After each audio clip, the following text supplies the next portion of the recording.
Imana ishimwe cyane gose ndabahaye ikaze mwebwe mwese abakunzi bankunda ijambo ndabaramukije n'umunezero mwinshi gusubira kubakira hano n'umunezero mwinshi gusubira kubana namwe.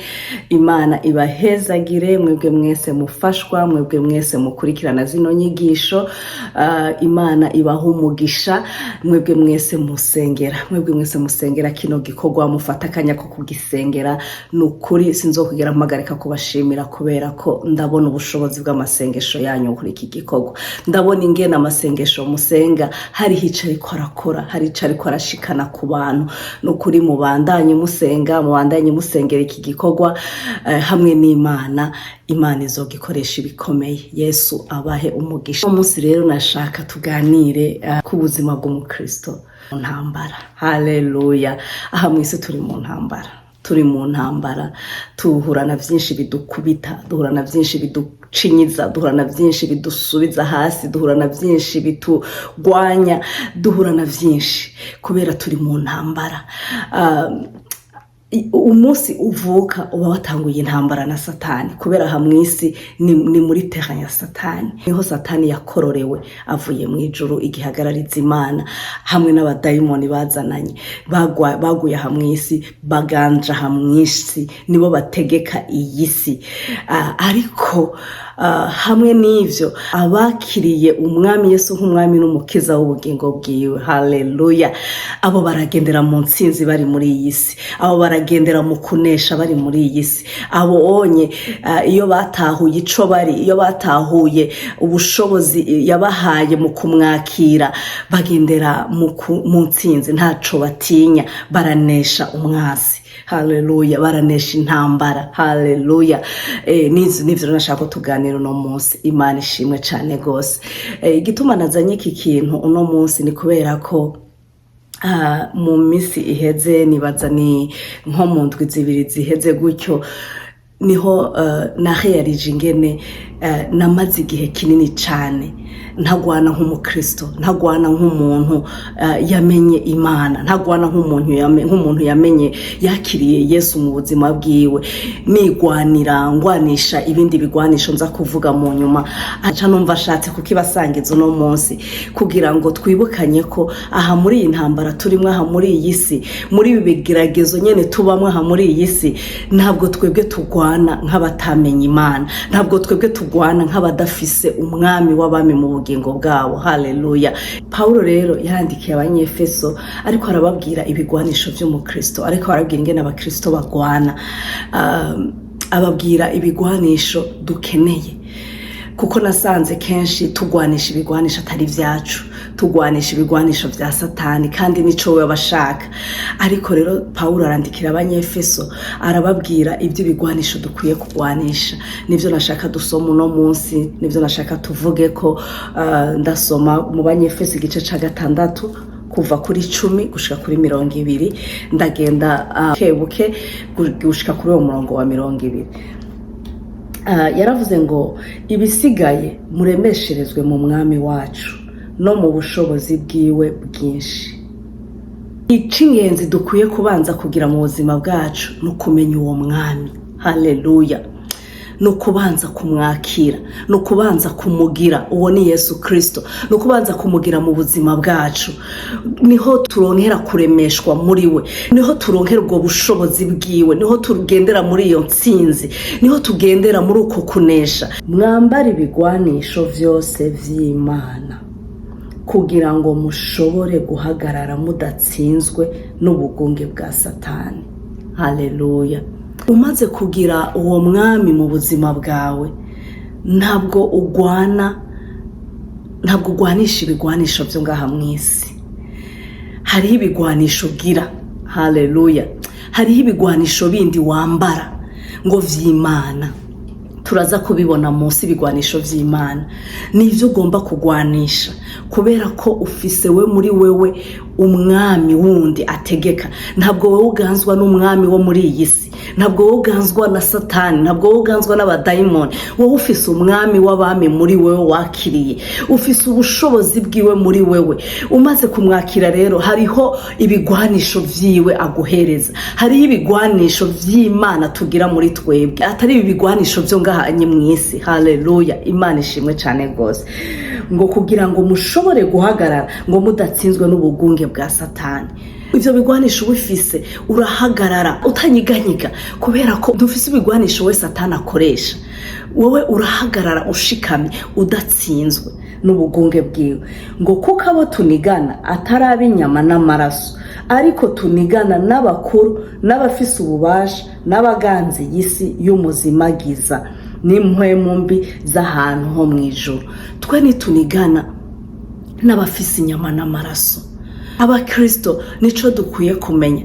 Wa mugabo we ntabwo ugwana n'umugore wawe, wa mugore we ntabwo ugwana n'umugabo wawe, wa mumama we ntabwo ugwana n'umwana wawe, ntabwo ugwana n'abafise inyama n'amaraso. There is a spirit behind imukoresha. Hari uwundi mwuka uri kuramukoresha ivyo onye akora udashima. Hariho uwundi mwuka uri kuramuvugisha ivyo avuga udashima. Hariho uwundi mwuka uri kuramutumagira ayo ma reaction adahimbaye, atakunezera. Hariho uwundi mwuka uri kuramutuma agukomeretsa umutima. Rero ntabwo tunigana n'abafise inyama n'amaraso, tunigana niyo myuka ganjije yisingo y'umuzimagiza. Niko twumvise niyo myuka tugwana. Nabimenye naratevye nanje, namaze igihe kinini ngwana n'abafise umubiri n'amaraso. Ugasanga umuntu wumvise ngo yakuvuza ibi nibi, naho ukacuja kukacumu umwishura, mukaca mwishurana, ukaca usanga muri ko muraterana amajambo, ugaca usanga intambara y'amajambo, ugasanga wagiye kurondera abantu ngo kugira ngo babahuze. Hose uri kugwana n'abafise inyama n'amaraso.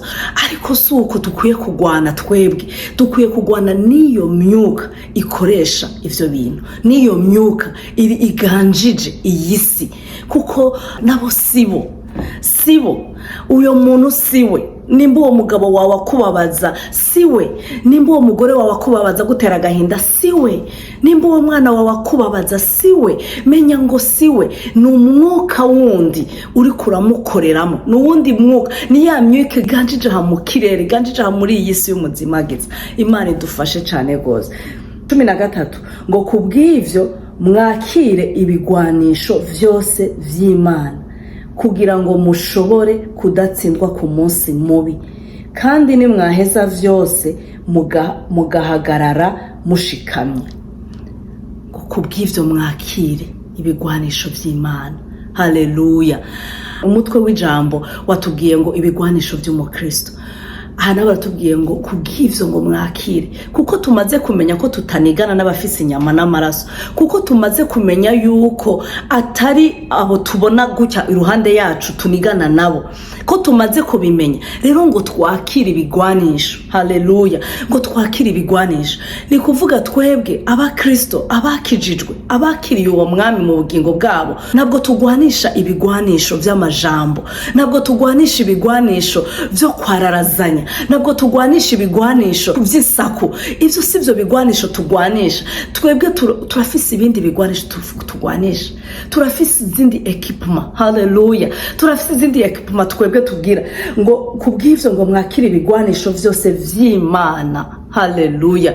Twe dufise ibigwanisho vy'Imana, twe dufise ibigwanisho tugwanisha kugira ngo duhagarare, ngo tudatsinzwe ngo ku munsi mubi. Mbega umunsi mubi n'uwuhe? Umunsi mubi ni wa wundi waraye ku kazi ijoro ryose utashuze ngo ugiye kuruhuka, ugasanga umwana umuriro apima 100, umwana ugasanga araremvye ameze nabi, ukaca wirirwa utaryamye. Ntibikunze kuryama kubera yuko udashobora kuja kuryama umwana ari agwaye ameze nabi. Uyo n'umunsi mubi. Umunsi mubi ni wa wundi wagiye ku kazi, urashitse bace baguha ikete ryo kugukura mu kazi. Uwo n'umunsi mubi. Narigeze kugira umunsi mubi, kandi ico gihe ivyo bigwanisho ntavyo nari mfise. Naramerewe nabi cane gose. Nari natembereye ndi kure yo muhira, kure cane, kure. Hanyuma umwana wanje mutoyi agira ikibazo, aragwa kubita umutwe ku meza, acararaba. Apere ya mbere naronse yari uyu mwana wanje agira kabiri. yarampamagaye ambwira ngo ampamagara ariko ararira, no kumva ivyo avuga vyari ibintu bigoye. Ampamagara ariko ararira cane ambwira ngo mama, ngo ambwira umwana mutoyi ngo arapfuye, ngo araguye ku meza, ngo none ngo arapfuye, akoma indura ariko ararira. Urumva iyo apere uri ahantu ku birometero vyo muhira. Narindi kumwe n'uwundi muvukanyi wanje twari kumwe aho hantu, yabonye telefone inkorokanye abona nadutse nkoma induru. Wari umunsi mubi ungezeko, ariko nta bigwanisho nari nibitseko, nta bigwanisho nari ifise byo kugwana uwo munsi. Kuri uwo munsi mubi narakomye induru, narahamagaye, byaranka ko mvuga, baragerageza uko bashoboye, sindi buguruke, ndi kure cyane gose. Wari umunsi mubi cyane kuri jewe, naramerewe nabi cyane kubera atabigwanisho nari nibitseko. Rero turakenera ivyo bigwanisho, turakenera izo equipment z'Imana, ivyo bigwanisho vy'Imana, kugira ngo ku munsi mubi nk'uwo dushobore guhagarara dushikamye tudatsinzwe. Niko ijambo ry'Imana ryatubwiye. 14 haravuga ngo nuko rero bagira batubwire vya bigwanisho, ngo nuko rero mushikame, ngo mukenyeje ukuri, mwambaye ukugororoka nk'icuma gikingira igikiriza. Mushikame mukenyeje ukuri, mwambaye ukugororoka ngo nk'icuma gikingira igikiriza. Mu Baroma iki gihe icuma gikingira igikiriza bama bacambara bari mu ntambara. Uravyumva ngaha mu gikiriza nyene hatari protege, imyampi y'umwasi je ica yinjiye mu mutima, urumva ucupfa. Umwasi akurashe kikinjira ucupfa, hatari protected. Rero yavuze ngo mwambare umukenyezi ukuri, mwambare ukugororoka. Haleluya. Umukenyezi ukuri, mwambare ukugororoka. Ukuri n'ukuri kw'ijambo ry'Imana. Urazi ukuri, urazi ico Imana ivuga, urazi ico Imana ivuga ku bugingo bwawe, urazi amasezerano ari mu ijambo ry'Imana, urazi ivyo wamenye, urazi ukuri wamenye. Uko kuri ugukenyeze, ukugira inkinzo ikingira igikiriza cawe. Imyampi y'umwasi ije ntigushikire, kubera yuko hari ukundi kuri we wuzi gutandukanye n'ico kinyoma c'umwasi. Umwasi ariko agutera ibinyoma vy'amajambo, icumu ry'amajambo riraje risanze ata kintu kiguproteje ngaha anye, kikubwira ko uri umwana w'Imana, kikubwira yuko muri wewe uri muri wewe aruta uri mwisi. Udakenyeje uko kuri kwawe ngo abari ko guproteja ico gikiriza cawe, iyo myami y'umwasi iraza igacumita. Imaze gucumita igera mu mutima, igeze mu mutima uravyumva, umutima umaze gushikirwa ubupfuye. Rero ijambo ry'Imana riratubwiye ngo mukenyeze ukuri. Haleluya. Ngo mukenyeze ukuri no kugororoka, mugendere mu kugororoka, ntiwiyanduze, ntiwumva amajambo mabi ngo uce wiyanduza. Guma mu kugororoka, wewe guma uhagaze mu kugororoka kwawe, wewe guma uhagaze mu co Imana yakubariye, wewe guma uhagaze muri ayo masezerano y'Imana ufise. Ugume muri uko kugororoka kwawe, nivyo bizokingira igikiriza cawe, kugira ngo imyami y'umwasi ntigushikire. Imana idufashe cane gose. 15 ngo mwambaye ibirato ariko kwitegurira kuvuga ubutumwa bwiza bw'amahoro. Mwambaye ibirato, haleluya, ariko kwitegurira kuvuga ubutumwa bwiza bw'amahoro.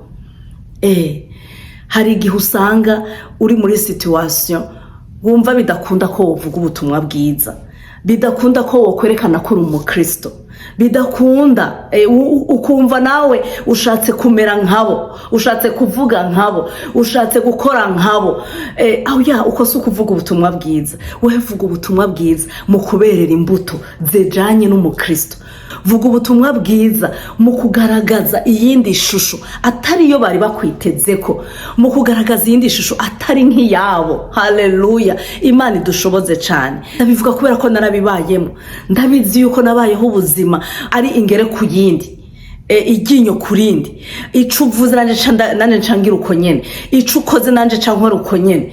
Imana dushoboze cyane gose, ugasanga sindakweretse ko nanje ndi uwundi muntu, nanje ntandukanye nawe, nkakwereka ahubwo uri pire kurusha wewe.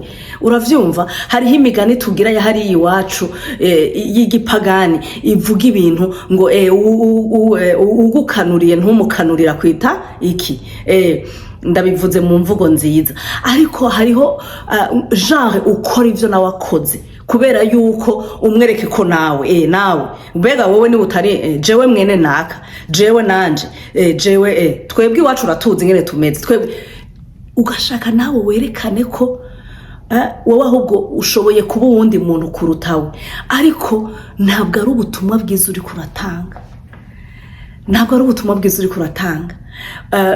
Ikigwanisho c'umukristo ni ko ubaha ubutumwa bwiza, cubereka iyindi nyifato, cubabwira iyindi nyifato, cubereka ibitandukanye n'ivyo. Ijambo ry'Imana mu Baroma hari hano rivuga ngo umwasi wawe ngo niyasonza umugaburire, niyanyotegwa umuha icano. Ivyo onye ngo bizotuma ngo muri we yumva ko ari nk'amakara aturira umusutse ku mutwe we, kubera yuko wamweretse ico atari expectinga kuri wewe, wabaye uwatari yiteze kuri wewe, wamubwiye ubutumwa bwiza bw'amahoro. Haleluya, wamweretse ko wewe utari mubi nkawe. Ivyo onye ngo bituma ngo yumva ngo ari nk'amakara umusize ku mutwe. Imana idufashe cyane gose. 16 ngo kandi hamwe n'ivyo vyose mwakira inkinzo y'ukwizera, niyo muzoshoboza kuzimisha imyambi ya wa mubi yose yaka umuriro. Imana ishimwe, mwakira inkinzo yo kwizera ngo niyo muzoshobora kuzimisha imyambi. Umwami ukaza ukawuzimisha inkinzo yo kwizera, ukavuga no, si jewe, uyo si jewe, uko si ko Imana imvuga, ico si co ndi. Ukahagarara mu kwizera kw'ijambo ry'Imana, ukahagarara mu kwizera kw'ico wamenye, ugahagarara mu kwizera kw'ico wumvise. Haleluya, ukahagarara mu kwizera yuko twebwe tutanigana n'abafise inyama n'amaraso, ariko tunigana n'imyuka mibi yo mu kirere. Ugahagarara muri iryo jambo, imyambi yaza y'umwasi ukayizimisha iryo jambo, ukavuga ngo si mwebwe tunigana. Umugabo wawe yagukorera ibintu ukamubwira ngo si wewe, yakubwira ibintu ukamubwira ngo si wewe tunigana, si wewe, iryo si ryo jambo mpagazemo. Ugahagarara mu kwizera kw'ijambo ry'Imana. Umugenzi wawe yakubabaza ukamubwira ngo si wewe, yakubwira ibintu bitameze neza ukamuhakanira ati si wewe. Umuvyeyi wawe yakubabaza ukamubwira ngo si wewe. Imana idufashe cyane, ugahagarara muri iryo jambo, ugahagarara mu kwizera kw'ijambo ry'Imana. Haleluya, Imana ishimwe cyane gose. Mu gitabo ca Samueli wa mbere igice ca 17 turabona Dawidi anesha Goliyati umufilistiya. Ingene yamunesheje Goliyati, abafilistiya bari ku ruhande rumwe bahanganye n'Abisirayeli kugira ngo babatere, bashaka kubagirira nabi. Goliyati ijambo ry'Imana ingene rimudekriva, yari umuntu ateye ubwoba cyane gose, yari umuntu apima imetero ngo 3, yari umuntu afise ikintu kimukingira gaha mu gikiriza, ikoti mukingira ipima kilograme zirenga 50, yari afise icuma ciwe agwanisha ipima ibiro birenga 5. Yari umuntu uri kuramwumva bamuvuga, yari umuntu ateye ubwoba cyane gose. Goliyati rero akama ariko aracokora ubwoko bw'Imana, akama ariko arababwira yuko ataco bamaze, Abisirayeli ari abantu zero, ari abantu ataco bashoboye, ko batopfa bamunesheje, ngo abikora iminsi 40. Iminsi 40, kandi rero ijambo ry'Imana tatubwira ngo Sawuli n'Abisirayeli ubwoba bukaca bubica, bakaca bumva barapfuye, bakatinya Goliyati cyane, aserutse ngo baca baja kwinyegeza. Yama ariko arababwira rero ngo nimurondere ngo umuntu ngo wiwanyu ngo umwe ngo aze ngo tugwane, ngo akanyica, ngo Abafilistiya aca tuba ngo imbata zanyu, nanje nkamwica, namwe Abisirayeli muca muza mu bimbata zacu. muba aba esclave bacu. Urumva akama ariko aravuga ayo majambo, harabura umuntu yoza. Dawidi akana gato cyane ngo yarakiri muto gose, umuhererezi wo muhiri wabo wakuru biwe bari mu ntambara, bari kubara aho nyene mu Bisirayeli kwa Sauli, bari muri abo bahanganye n'Abafilistiya. Dawidi yaraje agemuriye abo bavukana, ahageze Dawidi aravuga ngo mbega uwo Mufilistiya w'intakebwa ngo ni gute yifatira mu gahanga ubwoko bw'Imana, ni gute yifatira mu gahanga Imana nzima. Uwo Mufilistiya w'intakebwa arabwira ngo je ngomba kumwica. Dawidi nyene baragafata nabi, abo bavukana batangura kumubwira ati wowe ushaka kuzana ya manyama yawe, subira inyuma, mbega waje gukora iki ngahanye, wowe kutazi no kugwana, wewe genda hariya nyuma y'intama. Yaragira intama zase. Hanyuma Dawidi arabwira ati nyamara jewe uyu muntu ndamwica. Dawidi arabemeza ko uwo muntu amwica kubera iki? Yari yizeye Imana yiwe. Haleluya. Yari yizeye Imana yiwe ko idashobora kumumara amazi.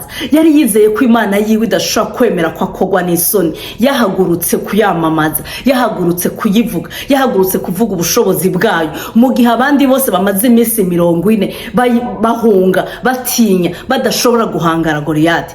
Dawidi baja kumwambika vya bintu vyabo vy'intambara, ivyuma biremereye bikingira igikiriza, baja kumwambika bamuha inkota, bamuha ibintu biremereye byo kugwanisha. Arabikura, aravyanka, arabwira ati jewe ivyo ntavyo ngwanisha, je ngiye kumugwanya mu izina ry'Imana nzima kandi ndamunesha.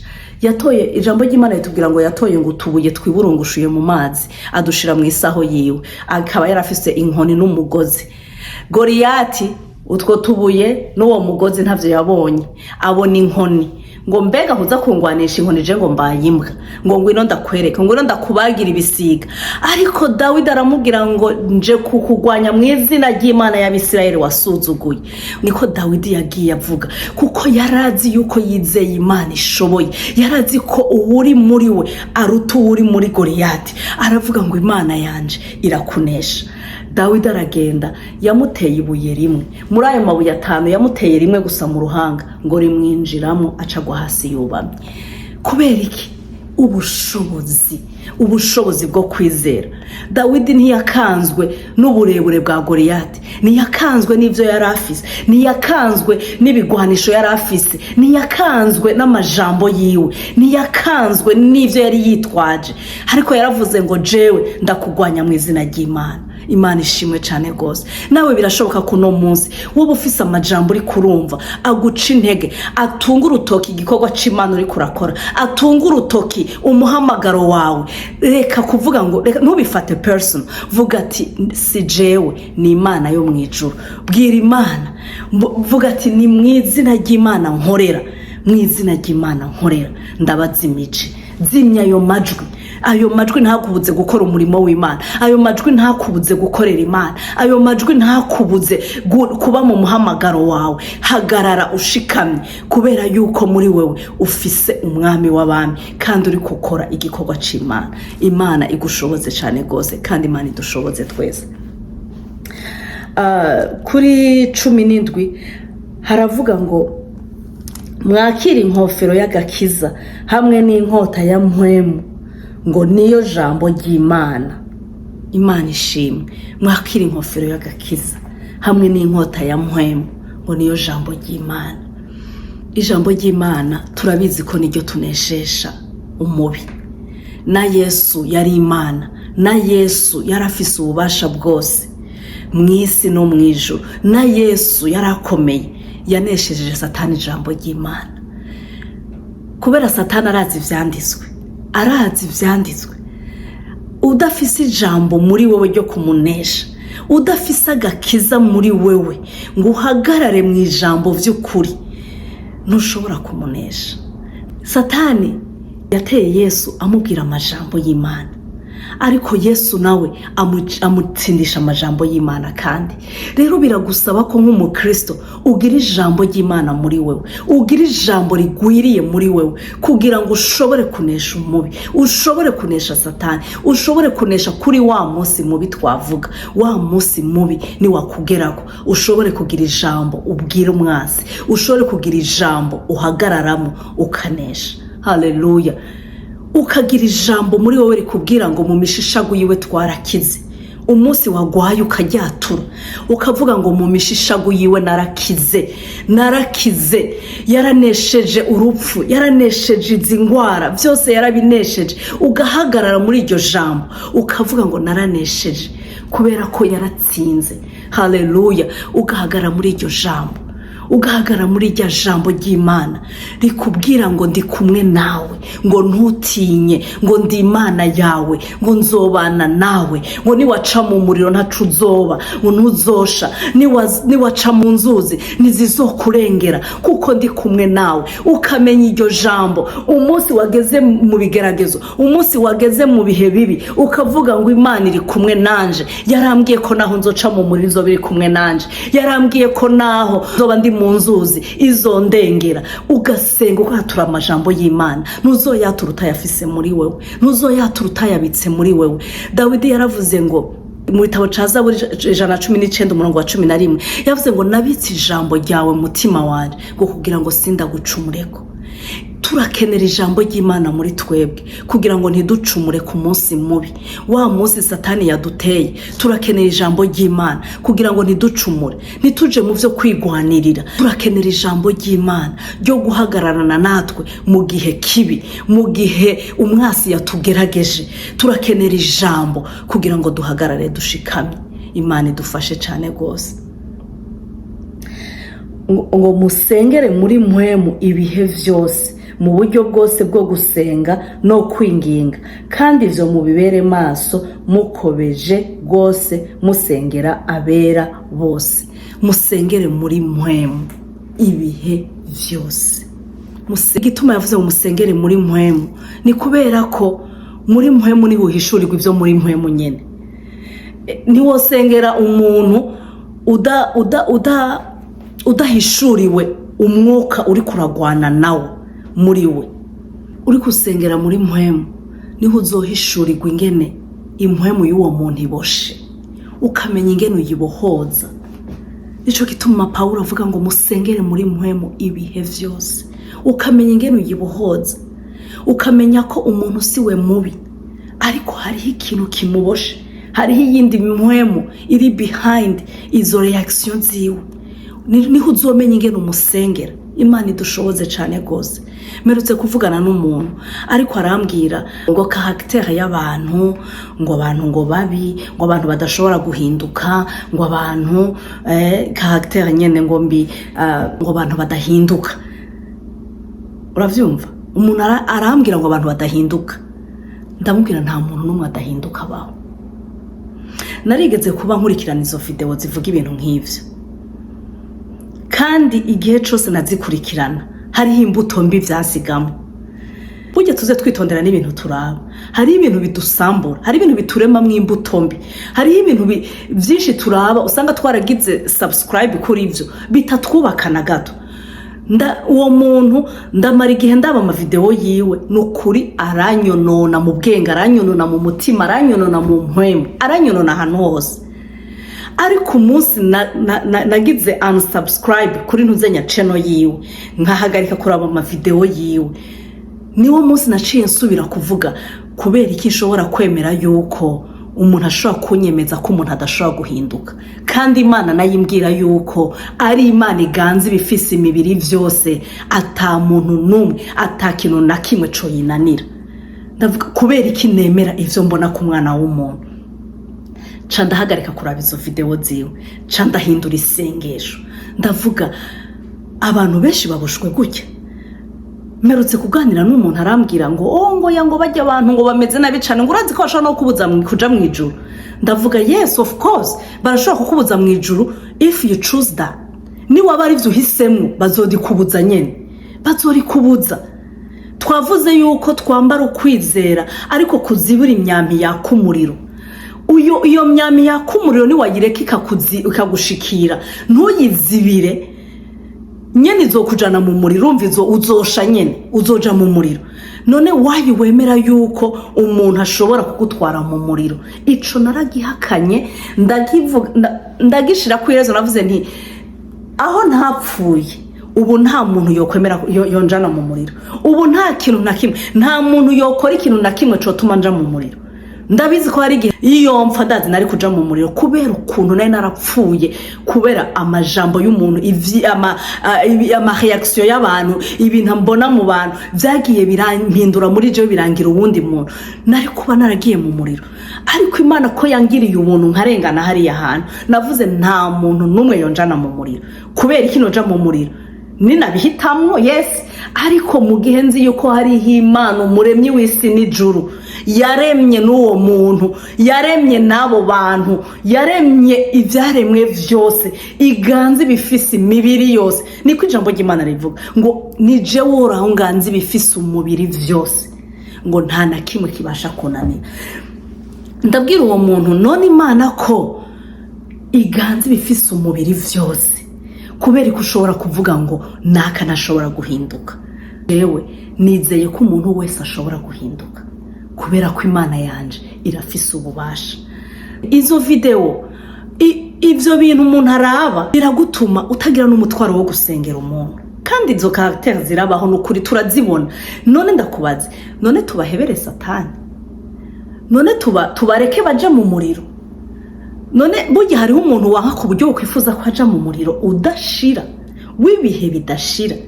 Kubera iki udashobora kubona ko Imana ishobora kumuhindura kugira ngo akire, kugira ngo ahinduke?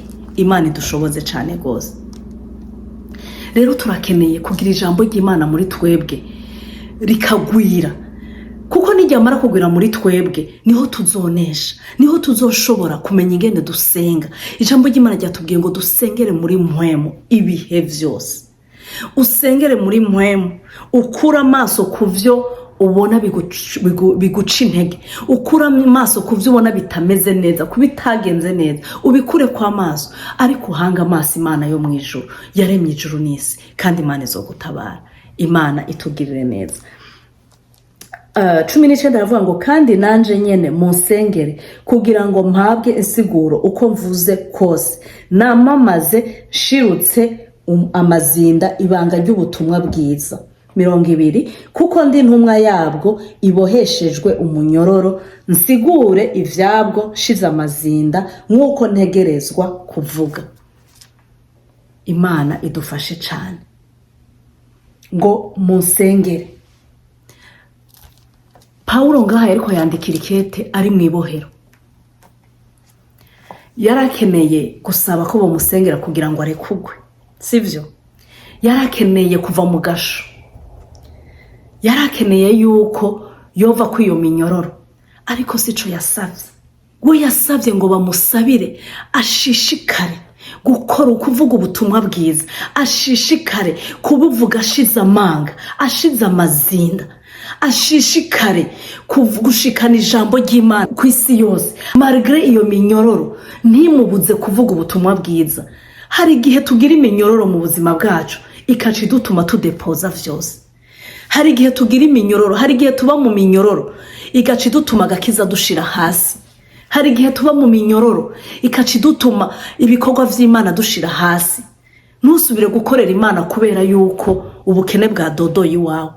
Ntusubire kuvuga ubutumwa kubera yuko wapfushije. Ntusubire kuririmba kubera yuko ngo bakuvuze. Hari igihe tuba mu bigeragezo, hari igihe tuba mu ntambara, hari igihe tuhura n'ibigeragezo bigaca bidutuma duhagarika ubutumwa bwiza, duhagarika kuvuga ubutumwa bwiza. Ariko Paulo aravuga ngo munsengere kugira ngo naho ndi muri iyi minyororo nshishikare kuvuga ubutumwa bwiza, nshishikare kuvuga ico nahamagariwe. Haleluya! Kubera yuko yari yatahuye yuko hariho ibindi bigwanisha akeneye. Ntabwo akeneye kugwanisha amajambo yiwe, ntabwo akeneye kwisigura. Hariho nandi yigeze kuvuga ngo kubaho n'inyungu, ngo no gupfa n'inyungu. Vyose yabibonyemo inyungu kubera kuko avuga ati ikibiruta vyose, ikibiruta ni kugira Kristo muri jewe, ikibiruta no kugira umwami w'abami muri jewe. Imana ishimwe cyane gose. Wibuke ijambo ry'Imana ryatanguye tubwira ngo muremesherezwe mu mwami wacu. Ikibiruta no kugira uwo mwami mu bugingo bwawe, ikibiruta no kugira iyo assurance yuko ufise intsinzi muri wewe. Haleluya. Imana ishimwe cyane kandi Imana idushoboze cyane rwose. Wewe utarakira uwo mwami, wowe utarizera uwo mwami, wowe utaratera iyo ntambwe, wowe ukiri muri ubwo buzima bwo kwigwanirira, wowe ukinigana n'abafise inyama n'amaraso, ukigwanisha ibigwanisho byo ngaha mwisi, utagira ivyo bigwanisho vy'Imana muri wewe, nawe akakoba akaryo kawe ko kwakira uwo mwami mu buzima bwawe, kugira ngo kuva uno munsi nawe utangure kugwana ufise ibigwanisho vy'Imana, kuko ariho uzohagarara ushikamye udatsinzwe. Ni waba wumva wo kwakira uwo mwami, ni waba wumva wo kugurura umutima wawe, wosenga isengesho ritoyi cyane ryo kumwakira kugira ngo nawe utangire ubuzima bushasha. Urashobora kuvuga ngo mwami Yesu, ngo ndakwakiriye, nahuye yuko mbayeho ubuzima bwo kwigwanirira, nahuye yuko mbayeho ubuzima butagufise, nahuye yuko mbayeho ubuzima bwo kunigana n'abafise inyama n'amaraso. Ndakwakiriye no munsi ngo umbere umwami n'umukiza, uganze mu bugingo bwanje, utegeke, unyambike ibigwanisho vyawe kugira ngo ushobore guhagarara ntatsinzwe. Ufute izina ryanje mu gitabo c'urupfu, uryandike mu gitabo c'ubugingo, umbere umwami n'umukiza w'ubugingo bwanje kuva no munsi. Ndabisenze nizeye mu izina ryawe gira Yesu Kristo, amen. Reka dusenge. Uhoraho Mana yo mwijuru, ndagushimiye, ndaguhaye icubahiro kubw'aya majambo yawe. Ndagushimiye kubw'uyu mwene data yitahuye agatera intambwe yo kukwakira, yo kukwizera, ngo umubere umwami n'umukiza w'ubugingo bwiwe. Ndamusengeye ngo umugirire neza, ndamusengeye ngo kuva uno munsi ugendane nawe, kuva uno munsi umubere umwami, kuva uno munsi umubere umukiza, kuva uno munsi umwambike ibigwanisho vyawe, umuhe kugendera mu ntsinzi yawe, umuhe kugendera mu kunesha kwawe. Ndasenze sengera n'uwundi mwene data wese yakurikiranye izi nyigisho n'abazozikurikira mu nyuma, kugira ngo twese mwami utwambike ibigwanisho vyawe, kugira ngo nitugwanishe ivyo ngaha mwisi, kuko ivyo twumvise yuko bidutera kugenda ukudashaka, bidutera kuba munsi y'ububasha bw'umwiza. Turasenze mwami ngo twuzuze ibigwanisho vyawe, uduhe guhagarara dushikamye mu bigwanisho vyawe, kugira ngo dutsinde umubi ku munsi yaduteye, kugira ngo duhagarare tudatsinzwe ku munsi yaduteye, kandi tuzohagarare tudatsinzwe kuri wa munsi w'urubanza. Urakoze mwami, urakoze kubw'amajambo yawe uduhaye kuri uyu munsi. Izina ryawe ryera rikomeze gushimwa no guhabwa icubahiro ubu n'ibihe bidashira. Ni mu izina rya Yesu Kristo ndabisenze shima, amen. Turarangije, ariko imbere yo kurangiza nagira ndababwire ko mu kwezi kwa mbere gusigaje iminsi mike. Mu kwezi kwa mbere itariki 16 nzoba nkwije umwaka ngira ubutumwa bwa mardi bwa nkunda ijambo.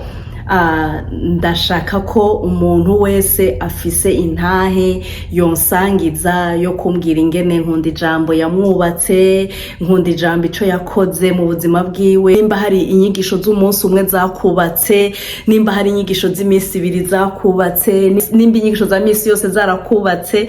Ndakeneye intahe zanyu. Umuntu yakiriye agakiza biciye ngaha muri izi nyigisho za nkunda ijambo, nukuri please unyandikire message umbwire yuko wakiriye agakiza biciye ngaha muri nkunda ijambo. Nukuri ubinkorere, uzobokoze cyane gose. Nukuri j'insiste, umuntu yakiriye agakiza biciye muri izi nyigisho za nkunda ijambo, please mundungikire message kugira ngo tuze dusangize izi ntahe abandi. Kwezi kwa mbere nzokumara ari ukwezi kw'amashimwe, shima Imana yabanye nanje kandi kinkomeje. Rero ndasaba ngo mundungikire intahe zanyu, ndaza gushira ko inimero yanje gaha munsi. Abashobora kurungika kuri WhatsApp murashobora kundungikira, abakeneye kwandika hanyene kuri YouTube murashobora kwandika, mundungikire izo ntahe. Murakoze. Yesu abahezagire. Tuzosubira ku munsi wa kabiri w'indwiza. Mwese umwami Imana bampera umugisha. Mwarahezagiwe. Shalom shalom.